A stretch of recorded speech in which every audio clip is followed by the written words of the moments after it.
Hello अस्सलाम वालेकुम। क्या रहना, आप कैसे हैं? आप ठीक ठाक हैं? अच्छा, ये कि मुख्तलिफ़ ज़मानों में मुख्तलिफ़ किस्म के जहाज़ बनते रहे हैं। आज हम डिस्कशन करेंगे हवाई जहाज़ के ऊपर, ठीक है? यानी जहाज़ क्या होता है, हवाई जहाज़ या एरोप्लेन या एयरक्राफ़्ट क्या होता है और कैसे उड़ता है, इन सब के ऊपर हम आज डिस्कशन करेंगे। तो पहले ज़माने, ये पहले की मतलब ये पुरानी ईजाद है, तकरीबन 100 साल तो हो गए हैं इसकी ईजाद किए हुए, और इसके जब इसको बनाया गया तो काफ़ी लोगों की जानें भी गई हैं। इसके अंदर ये भी चीज़ होती है कि मतलब ये जब बनाया गया था तो मतलब काफ़ी लोगों की जानें गई, लोगों ने एक्सपेरिमेंट्स किए इसके बनाने में। और ये बिल्कुल ऐसे ही काम करता है जैसे बहरी जहाज़ जो होता है, जो शिप होता है जो पानी में तैरता है, इसी तरह ये हवा में तैरता है, यूँ समझें। यानी जितना अब पानी में बड़े बड़े शिप भी तैरते हैं, इसी तरह ये बड़े बड़े जहाज़ भी हवा में उड़ते हैं। और इसकी डिफरेंट टाइप्स होती हैं। कोई एरियल जहाज़ होता है जैसे दवाई छिड़काने के काम आता है। कुछ ये गुब्बारे की तरह भी होती हैं कि जो मतलब ये उड़ते हैं हवा में, अक्सर आपने देखे होंगे।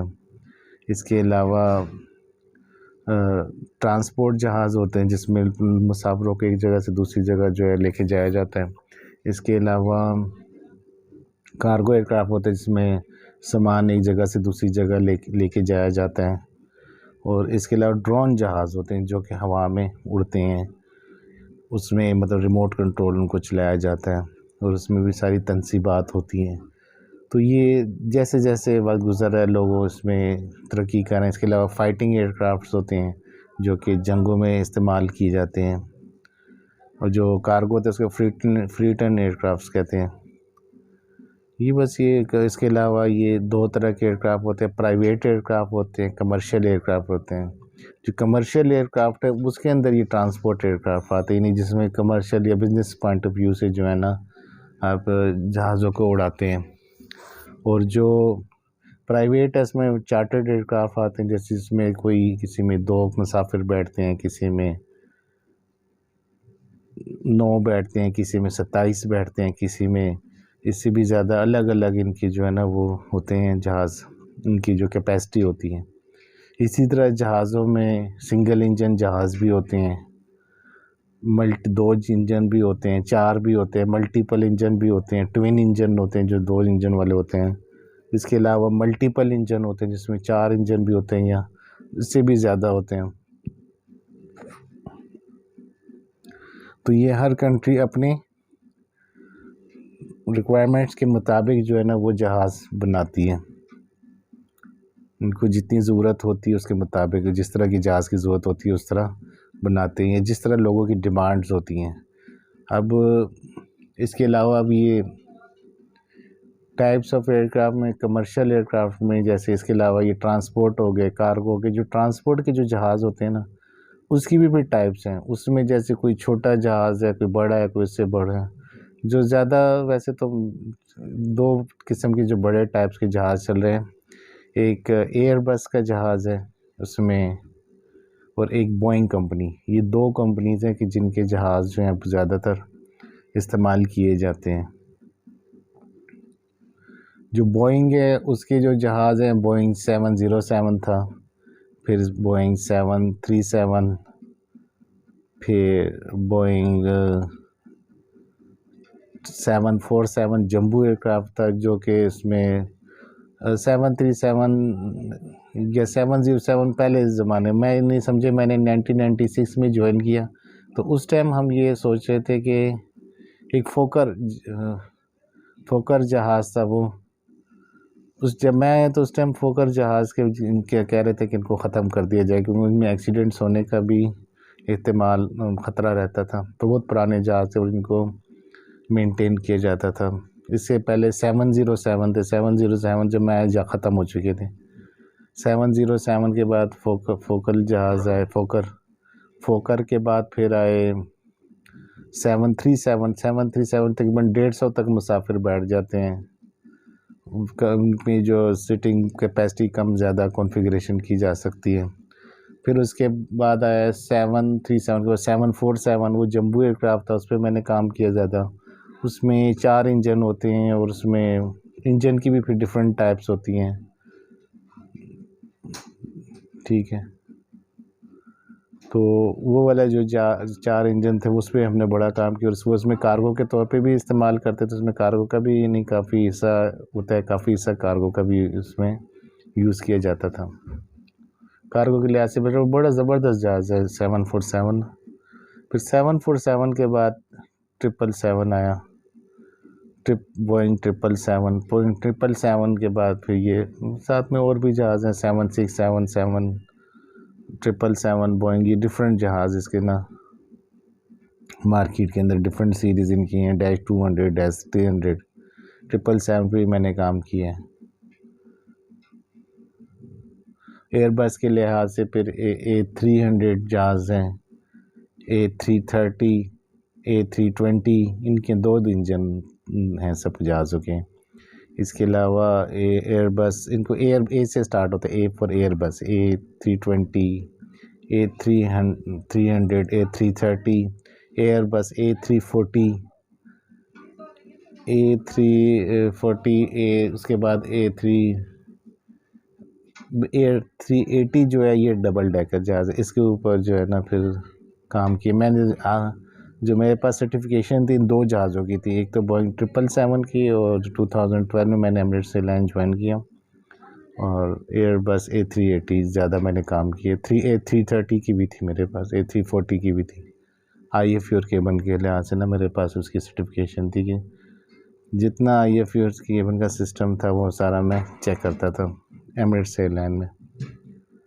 मुझे नहीं पता मैं कब दोबारा रीजॉइन करूँगा, या मुझे कुछ इसके बारे में पता नहीं है कि मतलब मैं करूँगा भी या नहीं करूँगा जॉइन, और मुझे इसके ऊपर कोई वो भी नहीं है, क्योंकि अल्हम्दुलिल्लाह मैं ये समझता हूँ कि इंसान, अगर कोई चीज़ इंसान से लूज़ हो जाती है ना, इसका मतलब वो कोई दूसरी चीज़ उसको मिल जाती है, और हर हाल में अल्लाह ताला का शुक्र अदा करना चाहिए। इसका मतलब अल्लाह ताला मुझसे कुछ और काम करवाना चाहता है, जैसे आज मैं आपके सामने बैठा हूँ कि आज आपको मैं जहाज़ों के बारे में बता रहा हूँ, और मैं वो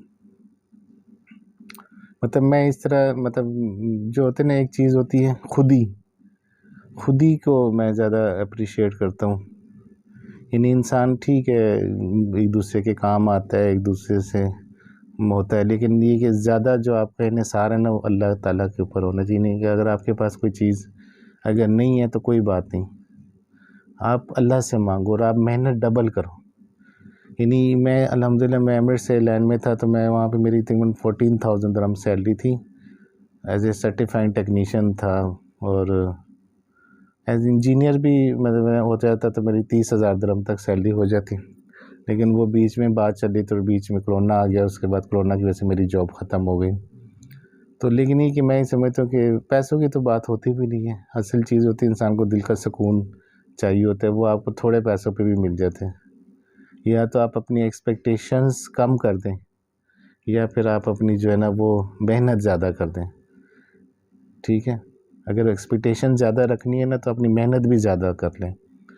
अगर आप उम्मीदें बहुत ज़्यादा रखते हैं और मेहनत नहीं करेंगे तो आप हमेशा टेंशन और फ्रस्ट्रेशन और डिप्रेशन का शिकार रहेंगे। अगर आप अपनी उम्मीदें कम रखेंगे ना, एक्सपेक्टेशन कम रखें और मेहनत ज़्यादा करेंगे, तो आप हमेशा सुखी रहेंगे। और कम, ये सब माइंड ट्यूनिंग होती है। अल्हम्दुलिल्लाह मुझे तो नहीं पता कि मैं एमिरेट्स एयरलाइन में था तब भी मेरी ये लाइफस्टाइल था। मैं उस टाइम पे भी बड़ी मेहनत करता था, 18-20 घंटे, अभी भी करता हूँ। तो उस टाइम पे भी जो मैं मेहनत करता था, तो मुझे, अगर मैं समझता हूँ जितनी मेहनत हम यहाँ करते हैं एमिरेट्स एयरलाइन में, या जो बाहर मुल्कों में आके करते हैं, तो अगर हम इतनी मेहनत अपनी लाइफ में वैसे ही करें ना तो हम बहुत आगे बढ़ सकते हैं। लेकिन हम लोगों ने बस माइंड सेटिंग किया हुआ है। तो मैं इसी बात पे बिलीव करता हूँ, मेहनत पे मैं ज़्यादा इन्हिसार करता हूँ। ये मेहनत वाला जो पैसा होता है ना, वो आपके पास, उसमें बरकत भी होती है, वो आपके पास टिक भी जाता है, और लाइफ में आपके सुकून भी रहता है, सुकून रहता है। अच्छा, जहाज़ के ऊपर हम आ रहे थे, सॉरी टॉपिक से डाइवर्ट हो रहे हैं, लेकिन थोड़ा बहुत डाइवर्ट होना भी है, ठीक है। डाइवर्ट तो होना ही होना है थोड़ा बहुत, ताकि आपका 1 घंटा भी मैंने पूरा करना है। अच्छा, ये जब जहाज़ मार्ज़ वजूद में आया, लोगों ने इसका इस्तेमाल करना शुरू किया। नो डाउट बहुत ज़बरदस्त चीज़ें हैं, बहुत आला टेक्नोलॉजी है।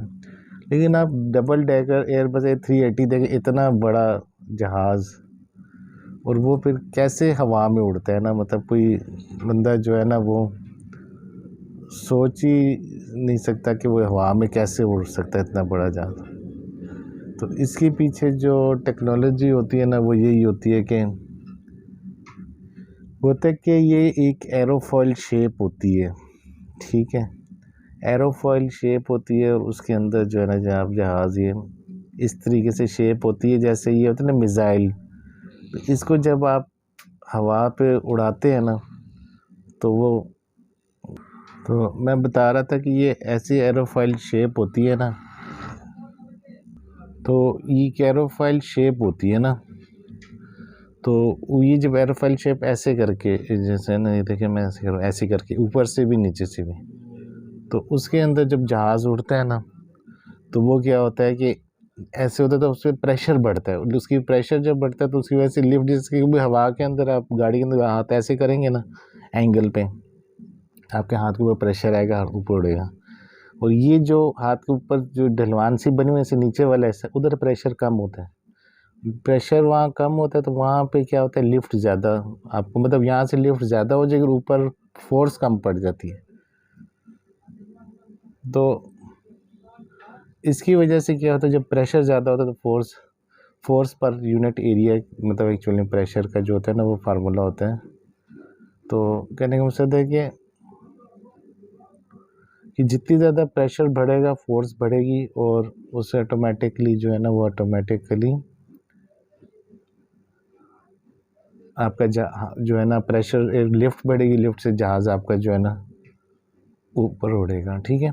तो ये चीज़ें इसको आप पता चल गया। तो इन्हीं इस तरह की शेप तेज़ी से उड़ेगी तो प्रेशर बढ़ेगा और उसकी वजह से फोर्स बढ़ेगी और जहाज़ ज़्यादा ऊपर लिफ्ट आपको जो है ना ऊपर मिलेगी।